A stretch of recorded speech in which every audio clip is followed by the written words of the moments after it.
राधे राधे दोस्तों। जय हो जुतिया गोसाई, जय हो जुतिया मैया की जय।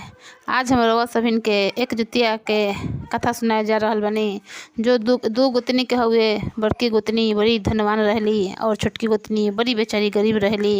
यही दोनों जनी के आज कथा लेके आइल बनी हम। रउआ लोग ध्यान से सुनम और पूरा सुनम।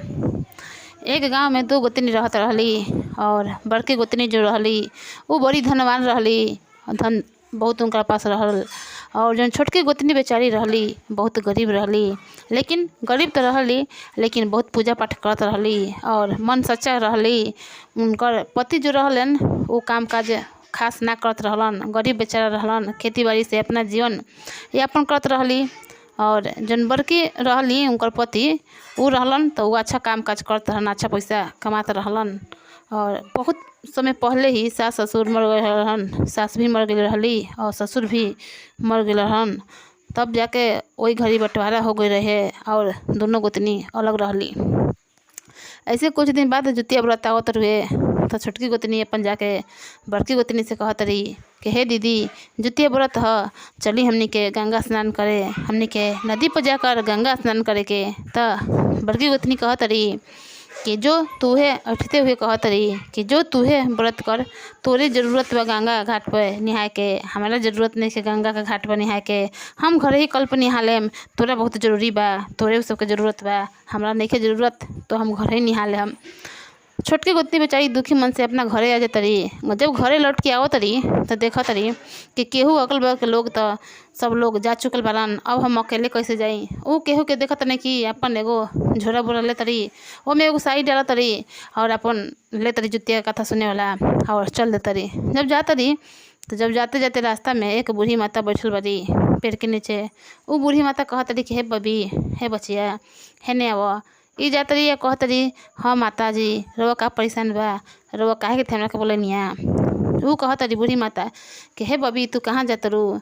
ई कहत रही कि हे माता जी, हम तो जुतिया हुए अपन बचन खातिर, लंबा आयु खातिर व्रत रखले बनी और जाते गंगा पर स्नान करे, स्नान करके पूजा पाठ करके अपना घरे लौटाइम।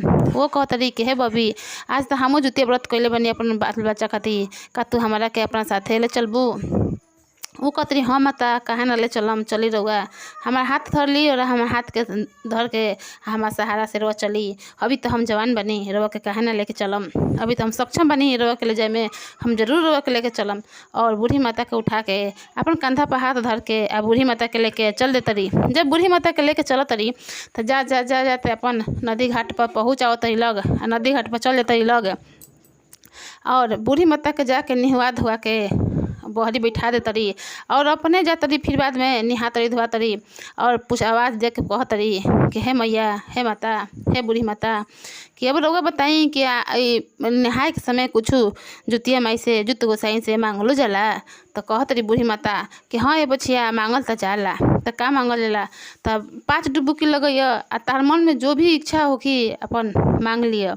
वो बेचारी भोली भाली रही, उनकर कुछ चीज़ के लोभ लाभ ना रहे। वो बेचारी पहलकी डुबकी लगावत रही तो कहत रही कि हे गंगा मैया, हे गंगा मैया, हे जुत गोसाई। फिर उसके तो जैसे डुबकी लगा कहत रही कि हे गंगा मैया, हे गोसाई, वो सही उनका फाटल फूटल चुनरी जोन रहे वो एकदम लाल पियर हरियर तरह तरह के रंग के चुनरी नया नया महंगा बन जात रुए। और जैसे दूसरा लगाओ तरी डुबकी तो कहत रही कि हे गंगा मैया, हे जुत गोसाई, दया करम, रउआ लोग चरण में हमारा कोटि कोटि प्रणाम बा, दया करम। तब जाके तब उनकर देह में जो भी गहना रहता इतर पितर के वो सोना में बदल जात रुए। और जैसे तीसरा डुबकी लगाओ तरी कहत रही कि हे गंगा मैया, हे जुत गोसाई, दया करम, भूल चूक क्षमा करम। तो उनकर हाथ में एकदम सोना चांदी से भर जात रुए, हाथ में पूरा सोना चांदी आ जात रुए। और जैसे तीसरा डुबकी लगाओ, चौथा डुबकी लगाओ तरी और कहत रही कि हे गंगा मैया, राउर चरण में हमारा कोटि कोटि नमन बा, हे जुत गोसाई, हे जुत मैया, राउर चरण में हमारा कोटि कोटि नमन बा, हमार नमन के स्वीकार करम। तो उनका पूरा साड़ी में सोना हीरा मोती जड़ जात रुए। और जैसे चौथा डुबकी लगाओ तरी वो यही बात फिर से कहत रही कि हे जुत गोसाई, हे जुतिया मैया, हे गंगा मैया, हमरा से कोनो भूल चूक भइल होखी तो हमरा के क्षमा कर द मैया, हमरा के क्षमा कर दम। तो फिर उनका पूरा हाथ में पैसा ही पैसा गहना गुड़िया पूरा आ जात रुए।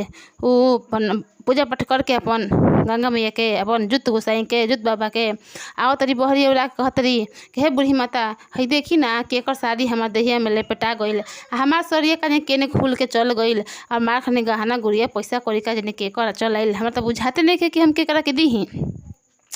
कहतरी कि ना बुचिया ई दोसरा के ना ह, ई तार व्रत रखला के सच्चा मन से जो तू व्रत रखले बारू ओकरे परिणाम स्वरूप भगवान तोहरा के जुत गोसाई तोहरा के दिले बारन। ई सब तोहार ह, तू अपना घरे लेके जा। तब जाके कहतरी कि ठीक बा मैया। और बूढ़ी माता कहतरी कि तू अपना घरे जा, हम अब खुद से चल जाइम, तू अपना घरे जा, सांझ हो रहल बा, कुछ देर में रात हो जाई। कहतरी कि हे मैया पहले हम रउआ के छोड़ देतनी माता जी, तब जाके हम चल जाइम। कहतरी मैया कि ना बेटी हम अब चल जाइम, हम तो बूढ़ पुराने बनी, तू अभी जवान बारू, तहरा घरे समय से पहुँचे के पड़ी, तू जा। तो वो चल उतरी अपना घरे। आई तो जुत मैया रही अपन परीक्षा लेके अपन जैसे अंतर्धान हो जाता रही। ये अपना घरे आओ तरी बाल बच्चा कहता कि हे माई कुछ खाए के द। उनका घर में तो कुछ रहे ना खाए के, तो कहतरी कि काहे नहीं में से एगो सोनवा बेच के अपन बाल बच्चा खातिर खाए पिए के अपन पति खातिर खाए पिए के बना दी। जा तरी बाजारे और सोना के एगो टुकड़ा बेच के पूरा अपन घर के अनदाना ले आओ तरी और अपन बाल बच्चा खातिर अपन पति खातिर खाना बनाओ तरी। बाल बच्चा पति अपन खात रह जा और फिर सोचे तरी कि काहे ना वही टुकड़वा ओहिमे से कुछ बेच के घर द्वार बना ली, लेकर के पढ़े लिखे भेजी, कपड़ा तक किन दी। ऐसे बेच के अपन घर द्वार बना ली, लेकर के पढ़े लिखे भेजे लगली, अपन धनवान हो गईली। तो बड़के गोतनी जे सोचत रही कि अरे एकर पहले तो इतना गरीब रहे कि भीख मांग के खाते रहे, उनका घर मांग के काम धाम करके खाते रहे। आज ऐसा कौन चीज़ हो गई से वो इतना धनवान हो गई। तनी जाई हम ओका घरे आ जाकर तनी पूछी एकर राज्य का बा। आओ तरी बड़की गोतनी और पूछे तरी करे तोरा फिर का कैले के का चोरी कैलियस के का डकैत कैलियस के इतना राते तू 10 दिन में 4 दिन में इतना अमीर हो गईले। तो कहतरी कि हे दीदी हम तो चोरी डकैती ना कैनी, ना ही हमारे पति के कोनो काम काज निमन बटुए, हम तो बस रउआ कहनी वो दिन कि हम ना जिम गंगा नहाए, हम गोइनी आ बस गोइनी पूजा कैनी। पहल का डुबुकी मरनी तो भगवान हमरा का निमन कपड़ा लता दे दिलन, आ दूसर की डुबुकी मरनी तो भगवान हमरा कह दे दिलन। हौ दिन अपन सब बतैली जन बात रहे। तो ऊ कहली कि अच्छा ई बात बा, तो हाँ ई बात बा। अपना घरे लौट गई बड़की गोतनी। और वही दिन से उत लोभी पापी रही, ना पूजा पाठ उतना करत रही आ ना ही उतना इथी करत रही, बस एक दूसरे के शिकायत इथी में रहत रही। ऊ कहली कि अच्छा आवे दे हमरो एक दिन, हमरो समय आई, अगला साल आयल जुतिया के। बिना अपन गोतनी से कहले, बिना केहू से जनैले वो घाट पर चल देत रही। आ जब घाट पर जात रही तो आधा रास्ता में एक बुढ़िया माई मिलत रही, वही पेड़ के नीचे बैठल वही बुढ़िया माई रहत रही। कहत रही कि हे बचिया कहाँ जात रू? तो हम कहाँ जातनी, तो हम जातनी आज जुतिया व्रत भूखल बनी, जातनी गंगा स्नान करे, तो बचिया तनी हमरा के ले चलो ना। तो ऊ अच्छा तो कहत रही कि हमार तो अपने गोड़ दुखा गई से रउआ के कहाँ से ले चली, रउआ अपने धीरे धीरे आवत रही। ऐठ के आगे बढ़ गईली, बुढ़िया माता के ना ले गईली से हम बहुत जल्दी में बने और चल गई। कह के जैसे जाते देखत रही कि बुढ़िया माता तो हमारे से पहले ही घाट पा के नहा धोआ के बैठल बड़ी। तो कहत रही कि हे बुढ़िया माई से तू तो बहुत धीरे धीरे चलत हो, तू चले में सक्षम ना रहो, तू कैसे हमारे से पहले आ गईलू? तो कहत रही कि एक जनी रही बहुत नेक रही, सच्चा मन रही, उहे हमरा के लेके चले अलिए। तो अच्छा ई बात बा। तो हाँ तो कुछ बोलली ना, जाके बड़की गोतनी अपन पानी में डुबकी लगावत रही। तो कहत रही कि हे गंगा मैया, हे गंगा मैया, हे जुत गोसाई, हे हमरा के नो सोना चांदी दे दो। बस जितना सोना चांदी के शरीर में पहनले रहत बारी सब पित्तर में बदल जाता, दूसरा का लगाओ तरी डुबकी। तो कहत रही कि हे गंगा मैया, हे जुतिया माई, हमरा के खूब नीमन वस्त्र दे दो। तो जौन चुनरी पहनले रहत रही वो सारा चुनरी उनका देह में चिथरी फाट जात रुए आ चिथरी हो जात रुए। आ जैसे तिसका डुबकी लगावत रही आ कहत रही कि हे गंगा मैया हमार घर के महल निहन कर दो। जैसे कहत रही कि हमार घर के महल निहन कर दो, उनका घर उन्हें धस जात रुए। आ जैसे चौथका डुबकी लगावत रही कहत रही कि हे जुतिया बाबा, हे जुतिया माई, हमार बाल बच्चा के लंबा आयु दे दो और हमार जन गोतनी बिया ओकर बाल बच्चा के लोक से उठा लो। तो भगवान के बड़ी दुख लगता और भगवान उन्हें उनकर बच्चा के वही घर में धसा के मुआ देतरन। जैसे कि पाँचवा डुबी लगावत रही कहत रही कि हे भगवान हमार घर में सोना चांदी पैसा कौड़ी भर जाओ। वैसे उन्होंने उनका घर से सब चीज़ खत्म हो जाते रुए, बिला जाते रुए।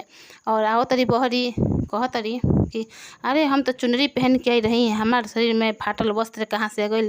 ये दूसरा कोई कह हमार चुनरी के हो, दोसर कोई ले लक आ हमार में फाटल हम इथी पहन लेनी। वो पूरा सोचे लगत रही, कहत रही एकदम शरीर से असहाय हो जात रही, ना शरीर से पैर से चलल जाता आ ना कुछ। जैसे तैसे आवत रही, तब कहत रही बूढ़ी माई कि जैसी करनी वैसी भरनी करके आ बूढ़ी माई वहाँ से चल जात रही। आई अपना घरे आवत रही, जैसे तैसे आवत रही अपना घरे। रास्ता में उनकर पति भेटा तरन आ पति धर के ले आवत रन। जब घरे ले आवत रन तो घर देखत रही कि घर भस गइल बा, बाल बच्चा हमार ओहि में धस के मर गइल बा। एकदम पूरा व्याकुल होके पूरा रोए लागत रही, एकदम चिल्ला चिल्ला के रोए लागत रही। जब रोए के आवाज़ सुनत रही उनकर गोतनी छोटकी, तो दौड़त दौड़त आवत रही, कहत रही, हे दीदी का हो गइल से रोआ काहे इतना रोत रही। कहते कहते उनकर नजर उनकर घर पर पड़ता था, देखत रही कि घर धस गइल बा, बालक ओहि में दबा के मर गइल बड़न, उनकर मृत्यु हो गइल बा। हाँ दीदी जौन बारी एकदम असहाय हो गइल बारी। तब कहत रही कि हे दीदी कौन कारण से तू हई ई ऐसन तहार दशा भइल बा।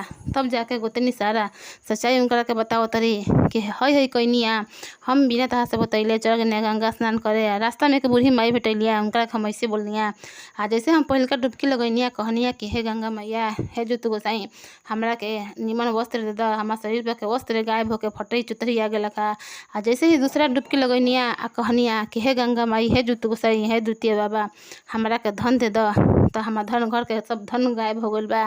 और जैसे का डुबकी लगनिया कहनिया कि हे गंगा में, हे जुतु गोसाई हमरा के सोना चांदी से भर द, तो हमार सोना चांदी के सब पीतल में बदल गइल खा। आ जैसे ही हम कहनिया कि हे भगवान, हे जुतु गोसाई हमार घर के महल बना द, वैसे ही हमार घर भस गइल खा। और जैसे ही हम कहनिया कि हे भगवान हमार बालक के लंबा आयु द, आ तोर बालक के भगवान मुआ दे से हमार बालक मर गइल हसन। हम बहुत लज्जित बानी, हम बहुत इथी बानी। अब तू ही हमरा के कोनो उपाय बताओ कि हम ई कष्ट से निवारण कर पाई और भगवान हमरा के क्षमा कर दे से। तब जाकर छोटकी गोतनी कहत रही कि हे दीदी कहल गइल बा कि दुनिया में लोभी बड़ी खराब चीज़ ह। लोभ मत करी, भगवान रउआ के जितना देवे के बिन रउआ के मंगले देले रहन। रउआ धन दौलत सब रउआ के देले रहन, हीरा सोना निहन पुत्र दूगो देले रहन बिन मंगले। फिर रउआ लोभ काहे कइनी, लोभ के कारण रउआ ई भइल बा। आ जौन रास्ता में रउआ बूढ़ी माई मिल रही, वो बूढ़ी माई ना रही, वो तो साक्षात जुतिया माई रही। हमने के इम्तिहान लेवे आई रही, हमार इम्तिहान ले ली, रउआ इम्तिहान ले ली। रउआ इम्तिहान में तो फेल हो गई दीदी। अब रोज क्षमा मांगी, जुतिया बाबा ऐसन हवन कि हर कोई के क्षमा माफ़ करके एक बार मौका जरूर रउआ के दियन। और पूरा प्रार्थना छोटकी गोतनी करे लगत रही कि हे जुतु बाबा, हे जुतु गोसाई आज के ऐसन दिन ह कि जो भी माँ अपन बच्चा खातिर पर्व रखेली और व्रत रखेली, उनकर बच्चा के तो आयु दीर्घ आयु होखेला, लंबा आयु होखेला। अगर जो रउआ इनकर बालक के जीवित ना करम तो हर माँ के रउआ पर से भरोसा उठ जाई। रउआ ऐसन मत करी, रउआ के इनकर बच्चा के जीवित करे के पड़ी। हे जुतिया माई, हे जुतिया माई पूरा गोहरावे लगली। जैसे गोहरावे लगली सच्चा मन के रही, सच्चा भक्त रही। साक्षात जुतु गोसाई प्रकट भइले आ कहले कि एक मौका तो सब कोई देवेला, सही बात बा, हम इनकरा के एक मौका देतनी। वो क्षमा मंगली, पूरा गिरेली कि हे भगवान हम आज के बाद ऐसा कभी ना हो कि। जुतिया बाबा कहलन कि कभी भी दूसरा के बच्चा के नीच ना देखे के चाहे, दूसरा के बच्चा के ना कहे के चाहे मरे के, काहे कि भगवान के दुख लगेला। जुतिया पर्व ऐसन ह कि सब माँ के बच्चा जीवित होखे, जीवित रहे, दीर्घ आयु उम्र हो, लंबा आयु हो, इसीलिए जीवित पुत्र जीविका व्रत कइल जाला। आज के बाद कोई भी महिलाएं जुतिया व्रत के दिन किसी बच्चे कोई के बच्चा के ऐसा शब्द ना निकाले। और वहाँ से कह के भगवान अंतर्धान हो गईनी। जब अंतर्धान हो गईनी तब बच्चा दोनों जीवित हो गए। उनका घर जैसन रहे वैसन घर खड़ा हो गई, जैसन शरीर पर वस्त्र रहे वैसन वस्त्र आ गई। तब छोटकी गोतनी कहली कि हे दीदी आज के बाद रउआ सच्चा मन से निस्वार्थ मन से जुतिया व्रत करम आ भगवान से ई तो मांगम कि हे भगवान हमार बच्चा के लंबा आयु दी, दीर्घ आयु दी। लेकिन कभी दूसरा के बच्चा के ई मत कहम कि दूसरा के बच्चा के नीचे होकर कोई के बच्चा के दुनिया से छोड़ के चल जाए। ऐसा कभी के होके ना सोचे के चाहे कि भगवान सब देखेले, आदमी देखे चाहे ना देखे, भगवान सब देखेले। आ जुतिया व्रत ऐसन ह कि जो माँ अपन मन से श्रद्धा से करे ओकर बच्चा के आयु दीर्घ आयु होखेला, लंबा आयु होखेला। जुतिया व्रत यही खातिर कइल जाला और रउआ सच्चा मन से करी। जब बड़की गोतनी के बड़ी पछताप भइल, वो अपन गोतनी से क्षमा मंगली और दोनों गोतनी मिल के रहे लगली। जुतिया गोसाई के जय जयकार, उनका बच्चा जिगलन जा जय जयकार होखे लागल। आ सब लोग मिल के जुतिया व्रत फिर से सांझ के कथा सुनलन, जय जयकार कइलन। जय हो जुतिया गोसाई, जय हो जुतिया महाराज, जय हो जुतिया मैया। जैसे सबकी कामना पूर्ण कइनी माता, वैसे हमार बच्चन के लंबा आयु देम। जय हो जुतिया माई।